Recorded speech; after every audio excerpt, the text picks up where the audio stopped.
so let's now talk about the manufacturing of carbon black. Okay, so let me first quickly remind you what is carbon black. Carbon black is nothing but you have nanoscale carbon particles which are formed by combustion, controlled combustion, okay, of certain hydrocarbons, and these particles are then fused together to form larger clusters which are of the 1 micrometer size range. And here you can see one transmission electron micrograph where the scale bar is 5 nanometer. So now you can see how these crystallites are organized inside your carbon black particles. Okay, carbon blacks also contain some impurities, but again in a controlled fashion. So you may have certain fraction of tars because these are essentially unburnt carbon particles, but the most important thing is that you need to have these nanoscale particles and a bunch of grape kind of morphology, and that is when you call it carbon black. Carbon black is not soot. So this is something we discussed in the previous lecture. Okay, so when we talk about the manufacturing, I think I said that in the previous lecture as well, that what is very interesting for us, this is probably the only carbon material that we are going to study in this course which is formed by combustion and not just pure pyrolysis. So the process of manufacturing is it is a combination of combustion and pyrolysis, and these two processes in the case of carbon black manufacturing are really difficult to separate. So you cannot say this part was pyrolysis and this is combustion. Okay, so the idea is that here also you take a hydrocarbon as a precursor, because for every carbon material, hydrocarbons are essentially your precursors. If you remember in one of the lectures, I think it was HOPG lecture somewhere, we talked about, or when we first talked about the pyrolysis of gaseous hydrocarbons, I had shown this diffusion flame and premixed flames. How do they, if you use them in a burner, then you will get some kind of carbon. So in fact, this soot formation is, you can say, that has been the motivation. People realize that hydrocarbons, especially volatile and gaseous hydrocarbons, can always yield some solid carbon particles when the temperatures are high enough on the decomposition. Now the question is that the decomposition is just thermal, in that case it is pyrolysis, or is it thermo-oxidative? In that case it is combustion. The terminology combustion you will use when you have excess oxygen, but in this particular case we do not have excess oxygen, and that is why we don't call it the combustion, we rather call it thermo-oxidative decomposition. Okay, so this that experiment which where you had the carbon smoke being produced, and then we collect the carbon smoke and then we filter out the particles, that candle experiment or the diffusion flame experiment, that is something that also is very important here. Okay, so yeah, this is thermo-oxidative decomposition, and you can also, in some cases, extremely few cases, especially when you're using acetylene, then you can use some pyrolytic processes as well. So that is something that we will call thermal oxidation. But the most common technique, at least the industrial production, even though precursor can be acetylene, but the thermo-oxidative decomposition is more common in the case of carbon black production. Okay, the idea is, because now we are basically taking a fuel and we want to burn it, and to make sure that the burning is done in a controlled environment, but we want to burn it. So in that case, what is very, very important is that your fuel gets completely mixed or vaporizes completely into the oxygen or whatever gaseous mixture you're using. Okay, that is also very important, because only then you're going to get these well-defined nanoscale particles, which ultimately form your larger clusters. So if you have noticed in the previous class that I had shown this transmission electron micrograph, what is very important to note in that image, that these nanoscale particles which form the entire cluster, they are very well defined. If you see that actually they happen to be almost always approximately 12 nanometer. So that is like the optimum size. Okay, so in order to get those very highly controlled the sizes of nanoparticles, you need to make sure that the process is bottom up. And for it to be a bottom up process, you need to have your fuel completely vaporized inside your hydrocarbon completely vaporized inside your gaseous mixture. So this hydrocarbon also, I said fuel because that is basically, often we use the term precursor when we call it pyrolysis, but in the case of combustion, we can also call it a fuel. And as fuel, you can also use then hydrocarbon gases. So methane can also be, so natural gas is also your fuel. Okay, and you can also, similar to other pyrolysis processes, you can use light hydrocarbons as well. In fact, sometimes you can even use light oils. Okay, so if you are using these light oils, in that case, you need to make sure that they are disintegrated before they go inside your reaction chamber where the actual combustion is going to take place. So the idea is to have a very, very, very uniform distribution of your precursor inside your gaseous mixture. Okay, so now let's talk about this process flow chart. That will make it more clear. So the first thing you have is your raw material, or whatever is your hydrocarbon. So the first step is the mixing. So this is what we are talking about, that the mixing, so there will be various parameters. How do you mix something inside a fluid, gaseous fluid? You're basically using the shear forces of your gases, and there you will need to control the velocity of your gases.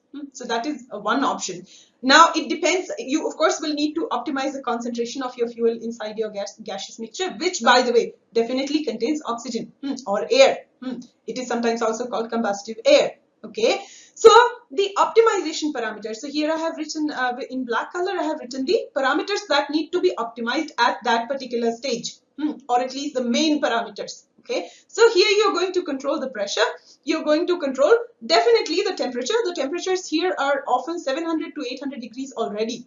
Okay, and you will definitely control the concentration. If you have oil-like particles as your fuel, then the density of that oil also needs to be, or whatever hydrocarbon, then the density also needs to be optimized. So this is your step number 1. Now what happens from this chamber, the mixing chamber? Now you will have your hydrocarbon mixed inside the hot gases, which then goes into the next chamber, which is your actual reactor or your production unit.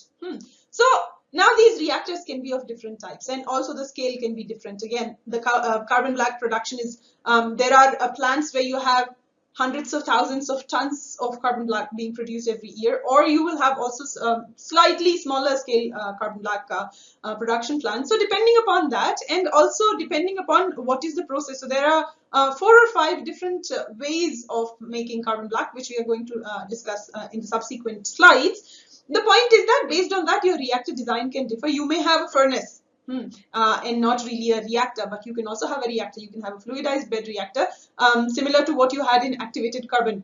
So those kind of, all of those principles, and that is why I'm not going to describe individual types of furnaces or reactors, because things that are reactors that are similar to activated carbon can also be used here. Now the optimization parameters. Now remember that here you don't have pyrolysis, you have burning, you have combustion taking place in this chamber. Okay, so you definitely need sufficient oxygen or air supply, and there you need to ensure that you have the correct partial pressure of gases, because you are supplying air and you are forming carbon dioxide, carbon monoxide, because when there is any burning taking place, then definitely you have a lot of flue gases. You have a lot of gases that that may not participate in the reaction, but you need to ensure that they are removed. Okay, so you have to ensure that the partial pressure of all these gases that are being supplied or being generated that are optimized, such that you have the optimum combustion taking place, such that you also have some formation of solid carbon particles, and not all the carbon is converted into carbon dioxide oxide or carbon monoxide. Okay, what else? Here also you will make sure that the shear forces between the gases and the velocity of gases is optimum. So in some cases, let's say when you're using small hydrocarbon gases, very small hydrocarbons as your fuel, not oil or anything. In that case, you may not have the mixing chamber. Although in most cases you have the mixing chamber, but if you don't, because you, for example, used methane, in that case, in the reactor itself, you will also ensure that there is proper mixing of your fuel. Or you can also have the pre-mixed fuel. So this is your primary unit where the production is taking place. Okay. Now from here, what goes out is like this carbon smoke. This is practically smoke. Okay. But the particles in the smoke, unlike soot or anything, they are very well defined because you did not just spray the fuel, you made sure that the fuel is very uniformly distributed and that the particles of the fuel are very, very small. So that's why you have well-defined carbon particles formed here, but they are in the form of what is known as the carbon aerosol. And this also contains the process gas, because process gas here would also contain some carbon dioxide, carbon monoxide. So all of these hot process gases and the aerosol of carbon black, then because this entire mixture is still hot, right? So you now need to quench it. And with quenching, what you are also doing is you're just stopping the process there. No further burning takes place after that. So you will have a typically water-cooled chamber where you perform the quenching. And there, of course, the optimization parameters are the temperature of the entire chamber, temperature of water, and also the velocity of water jets and so on. Sometimes you will spray the water. So all of these are then your optimization parameters. Now you basically have your carbon black, but now this is in the form of a cooled aerosol, which then goes inside filters of various types. I have only shown one box with filter, but there may be multiple filters also. And in these filters, what you obtain is a fluffy carbon material, fluffy sponge-like carbon deposit, and in fact, it is also industrially sometimes called fluffy carbon.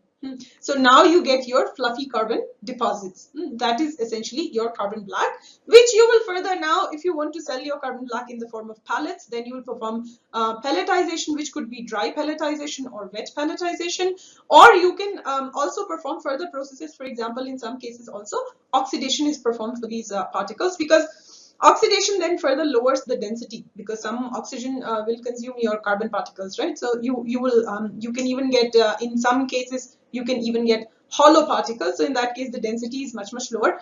But that of course depends on the requirement. Why are do you really need low density? That depends. If yes, then you can also perform further processes. So this is the basic idea of the process of carbon black manufacturing. Okay, so this is something we already talked, that the idea, whatever precursors you take, even if they are light hydrocarbons, alcohols, whatever, or oils, they should be able to completely convert into this gaseous phase. And we are saying gaseous phase means you should have small enough particles that are uniformly distributed through your gaseous phase. Okay, this will actually determine the morphology of your individual particles and your cluster.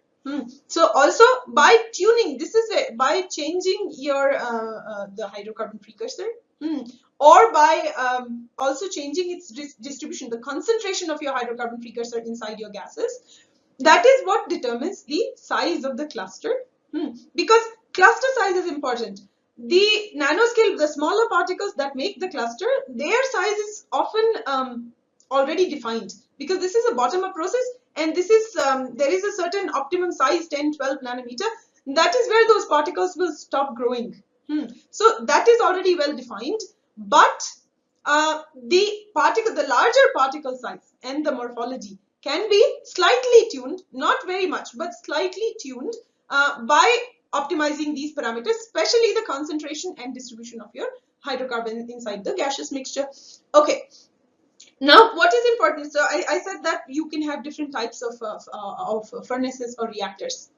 Okay, so those reactors, furnaces, often actually, when we talk about activated carbon, any other form of carbon, also when we talk about later on, we'll talk about carbon nanomaterials, and we talk about CVD reactors. All kinds of reactors, they have certain features that define them. So either they are closed systems or open system. That is one feature which can always be used for differentiating between your reactors. What you can also have is, now in this particular case, you have flames, because you're performing burning, right? So you have flames. Now you can have either turbulent flames, or you can have the diffusion flames. So what are turbulent? And as the name suggests, turbulent flames they have sort of turbulent flow of gases and the species that are produced. But you will typically have these kind of flames in a closed system.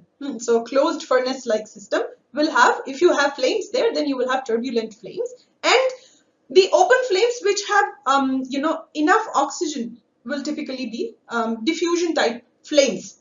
Okay. Now, again, if you remember from this lecture on HOPG, when we talked about diffusion and pre-mixed flames, please go over that one more time. That will tell you the difference between pre-mixed and mixed and diffusion. So basically, you're either supplying the fuel in the beginning itself, you're already mixing it with your carrier gases, or you're supplying the fuel afterwards. So that also basically is the optimization process for your the quantity of fuel. Okay, so in both cases you can get carbon black, but this is one of the criteria of classification. Based on all of these factors, you have these 6 main types of carbon black production reactors. Okay. So what you call furnace black, so it is called furnace black. Furnace black, lamp black is something that's a very common term you might have heard. So furnace black, lamp black, Degussa black. This is named after a scientist who developed this process, Degussa black. Channel black, now channel black process nowadays is obsolete, but this is still one of the first processes of making carbon black. Okay, then there is thermal black process, also there is acetylene black process. So these are the primary processes which are still. Furnace black, in my opinion, is the most common one, but these are some of the techniques, and also acetylene black. So now we are going to also learn about the further classification of these, or further, what is the process, why do we give this name to the particular reactor. Okay, so I told you before that there is thermo-oxidative process, and then there is just decomposition, thermal decomposition. So pyrolytic and combustive, both types of processes we have, but in most cases what we are going to use is thermo-oxidative. We don't call it pure combustion because we don't supply oxygen in excess. Okay, so here is a chart where you can see these different types of processes that I have just mentioned. Furnace black, lamp black, Degussa black, and so on. What are the precursors for each individual process? And what is the type of system, whether you have turbulent or diffusion flame, and whether you have closed system or open system. Okay. Now the last two, thermal black and acetylene black, you see that these two are actually thermal decomposition processes. So there is very little to no oxygen in the case of this decomposition. This is so mainly thermal. Okay, primarily thermal. Okay, so oxidative part is much lower to none. Okay, there you can have either a discontinuous or a continuous process, and in that case you can also use different types of precursors. Acetylene black, which is also a common process for making carbon black, so also industrially used a lot. This process, as the name itself suggests, that this is the precursor is going to be acetylene. So okay, now you can find a lot of publications where people have used other precursors. So whatever I have written here, some of them are more general in nature anyway. When I say aromatic oil, there can be a lot of different types of aromatic oils, right? Nowadays, there is also a lot of attention paid to making carbon black from the waste pyrolysis oil. So when you perform partial combustion or pyrolysis of waste, urban solid waste, then there are some oils produced, and these oils do not have very high calorific value. They are a mixture of a lot of hydrocarbons. They are very tarry products. But one application of these oils is also for the production of carbon black. Okay, so these are basically these are all the methods of carbon black production. Okay, so actually, if you want to read further, so there are many more details of each individual type of reactor. As I said, that some of these I had already covered in the activated carbon lecture, so I'm not going to repeat them. But if you want to read further details, this book, Carbon Black Science and Technology by Jean-Baptiste Donnet, is very that is kind of, it gives you a complete overview. Okay. So what we are now going to discuss is the mechanism of formation of carbon black. So this mechanism is very interesting for us. Why? Because it's different.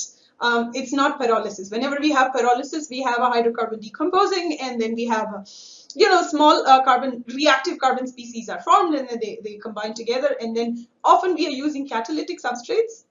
But none of those things are taking place here. This is just combustion. So how can you have controlled combustion? That's an interesting part.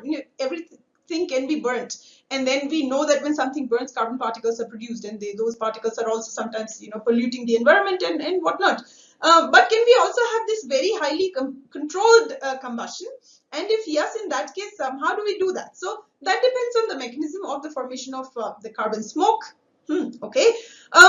So let us talk about this a little more. So we don't have any substrate. We often have the hot wall type of reactor because the process is taking place in the entire reactor, not just on top of a substrate. So this is very important. Okay. No catalyst is present in the system because you're just burning something. You don't really have any well-defined growth. It's more agglomeration rather than growth on a substrate or a catalyst. So there are no catalysts typically present.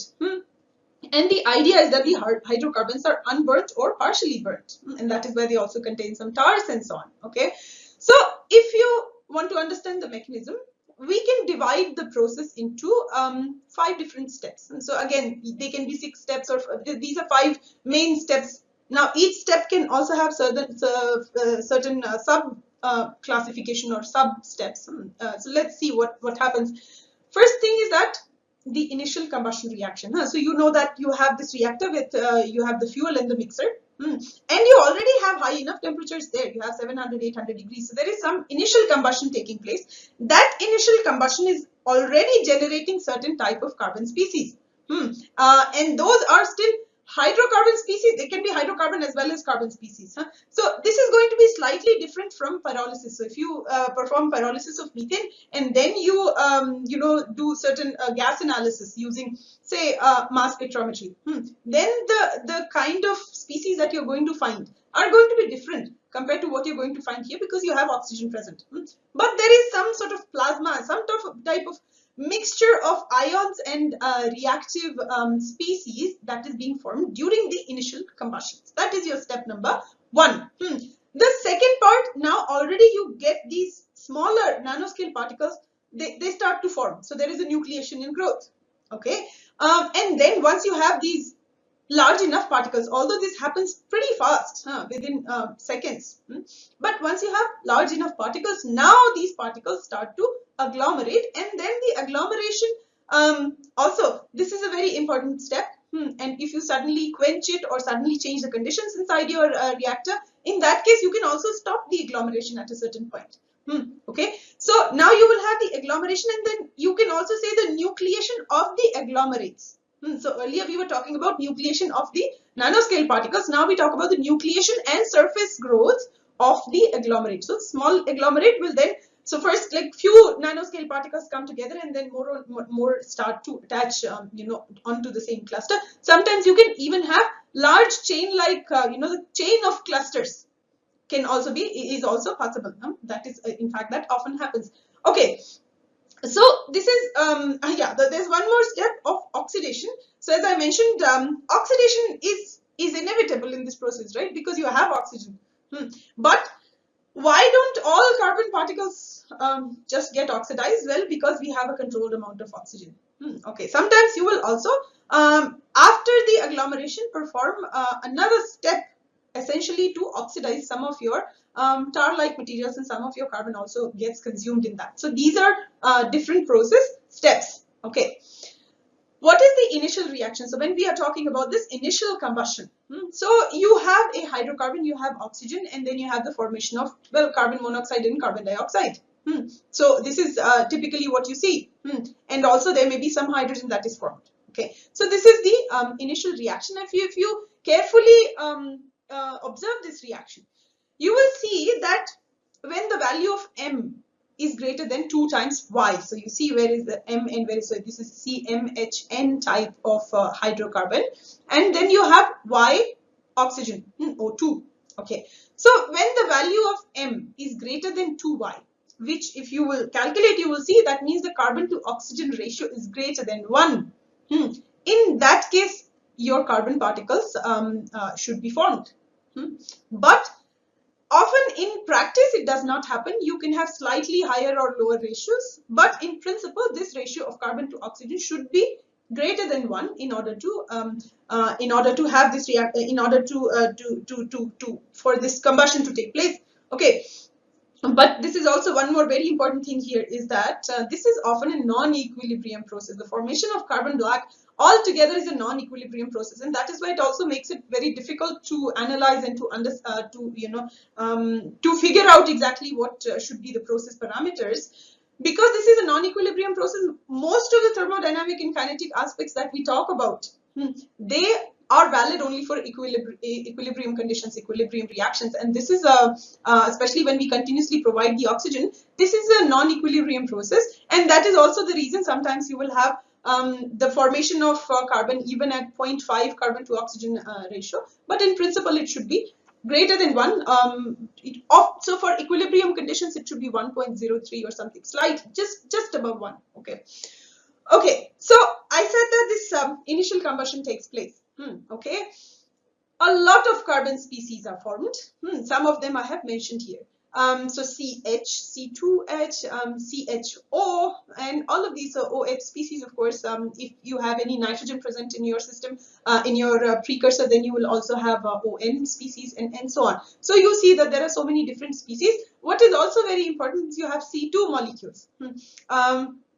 We did not go into the details of C2 molecules, but I did mention it somewhere that you can actually have between C2 to C8 carbon molecules that have been recognized. Of course, we also know that we have fullerenes which are C60, but there we are talking about a larger scale molecule with a well-defined geometry. Here we are just talking about, like hydrogen H2 or O2. Can you also have C2?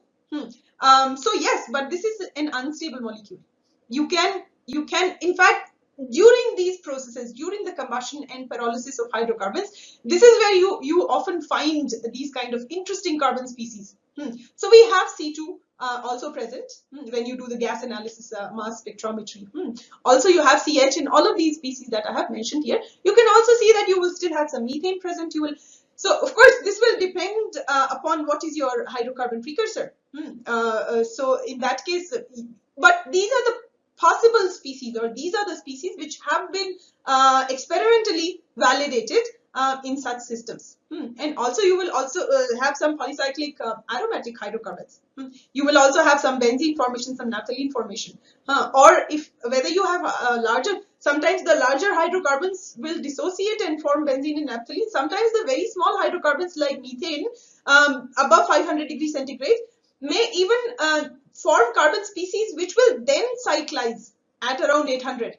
And so because of that also, so the other way around also, you can even have the bottom of formation of benzene and naphthalene. But these are the species that you will find in these kind of, after the first step of your mixing and heating. Okay, now let's go to the next part. Okay, so you have now all these carbon species formed, and now these species, although they are not carbon species, they are still hydrocarbon species, and they also contain oxygen and so on. However, these species will then start agglomerating.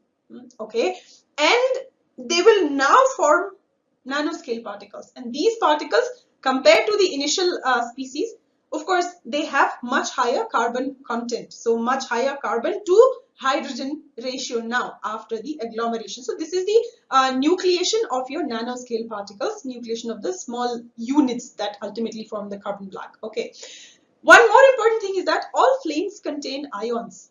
And ions are very high energy particles, right? That is what you call plasma when you have a highly ionized system. So this is not completely plasma, but all flames do contain certain amount of plasma.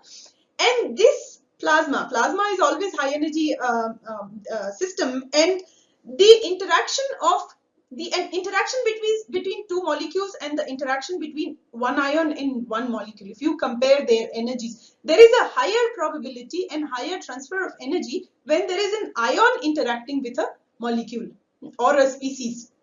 Okay, so this plasma is present in the system, and most likely the entire process is also plasma enhanced.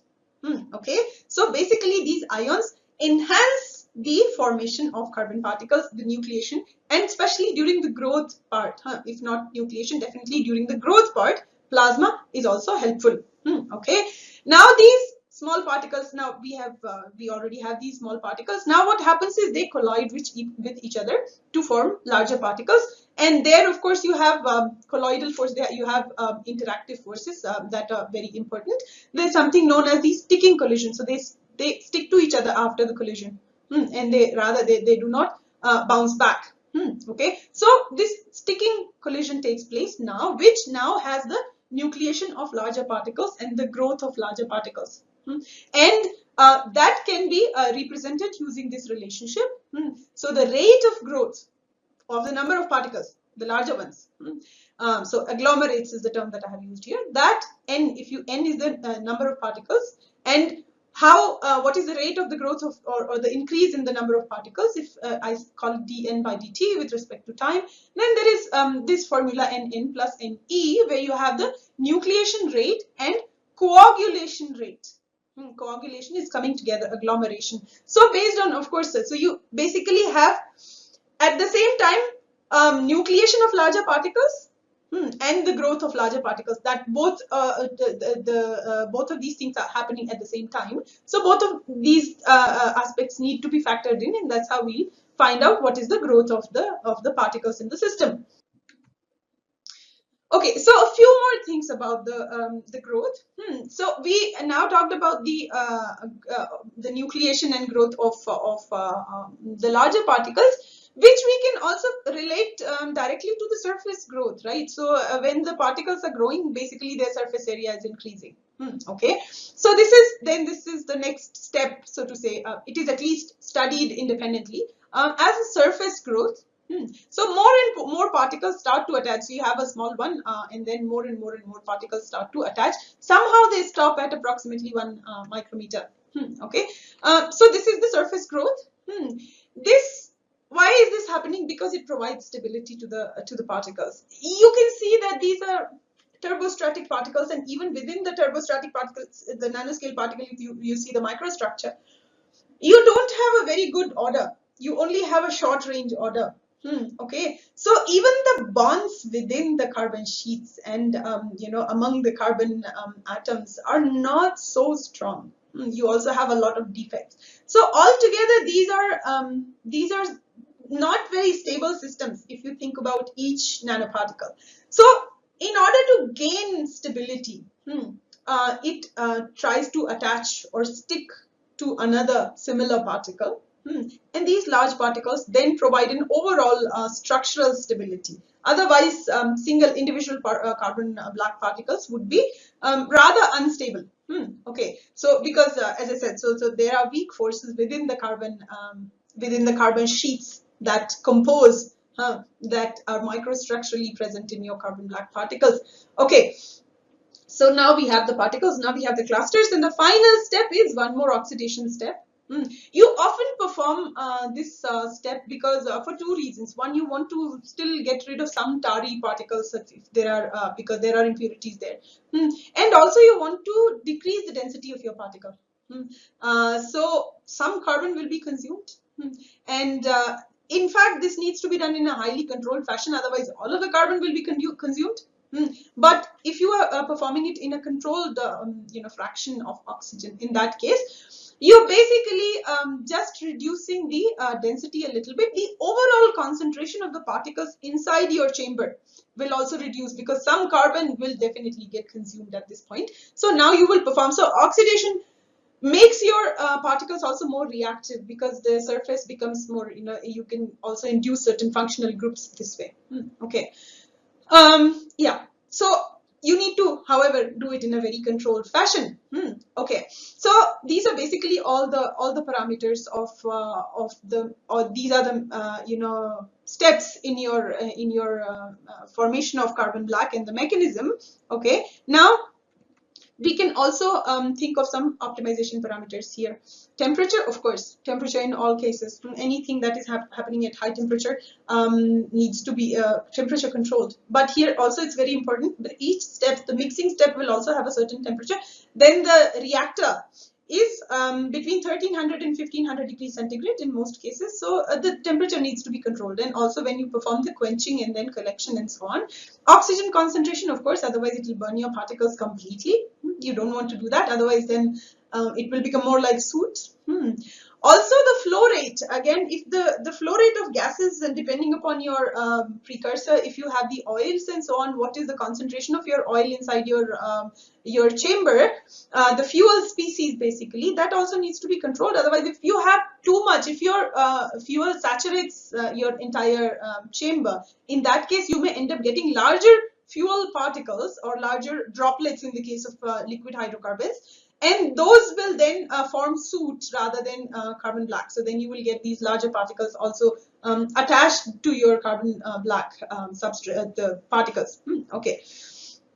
So basically, both carbon to hydrogen, carbon to oxygen ratios need to be well controlled. So if you perform the large scale production, so this is kind of a summary again. First thing is that your mixing unit, then you have the reactor where you perform the carbon black production actually, then you have these various filters and separation equipment, and then you will do the final processing where you might perform pelletization and so on, and then ultimately it will go to your storage facility and end product. So this is more like a supply chain, but not the complete, or the line where the production line, but this is not exactly complete production line, but these are the primary steps. Okay, and yeah, one more important thing is that you might want to utilize the waste gases, which is nowadays a big environmental concern. So utilization of waste gases is also another step.